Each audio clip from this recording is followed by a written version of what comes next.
بسم الله الرحمن الرحيم وجامع حسن محمد جامع شاعر maanta ay taariikhdu tahay 12 bishii labaad sanadka 2019 waxaan halkan ku duubayaa maansadii maragcad waa maansa gaaban oo hal xidhaala ah oo soo baxday sanadkii 2018 bilowgiisii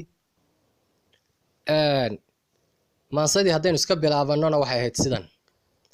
miskiin caydhahoon maal lahayn diifna macaluulay oo masaajid soo ciirsado madal wax weydiistay misana aanad siin karin manfaco maragcad mooyaane bal waxay mushkiladiisu tahay miimka ka higaadsha mudaahanana lama doonayo iyo malamalayn guudi ninkii gabay ku maansoonayo mari daliilkeeda muslim dhaba mudee camalsan iyo mudane geed jooga misana aan markhaatiga galayn miimka ka higaadsha mudaahanana lama doonayo iyo malamalayn guudi ninkii gabay ku maansoonayo mari daliilkeeda mufti caama sheekh muumin oo aan macsi aqoonin manhajkii rasuulka iyo sunnada toos u marinaya misana looga qaateen ahayn miimka ka higaadsha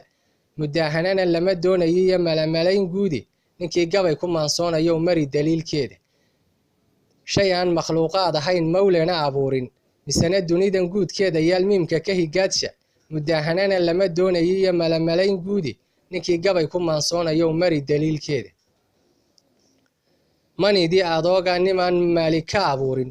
manidii adooga nimaan maalika abuurin maryan hooyadaa aanay dhalin meel la kula joogin misana aad walaal ruma tihiin miimka ka higaadsha mudaahanana lama doonayo iyo malamalayn guudi ninkii gabay ku maansoonayo mari daliilkeeda marwe aan mas-uulkeedku siin shiikhna kuu meherin oo aad mucaamalo gasheen minanna kuu joogta oo mudanayaal kuu dhashiyo ubad maqaawiira misana aan sharcigu maanicayn miimka ka higaadsha mudaahanana lama doonayo iyo malamalayn guudi ninkii gabay ku maansoonayo mari daliilkeeda marxuum geeriyoodo dhinto aakhira u meeray moodka iyo nool wuxuu ka tegay muunad iyo daaro gabadh maalkii keligeed mulkiday miimka ka higaadsha mudaahanana lama doonayo iyo malamalayn guudi ninkii gabay ku maansoonayo mari daliilkeeda wabilaahi towfiiq.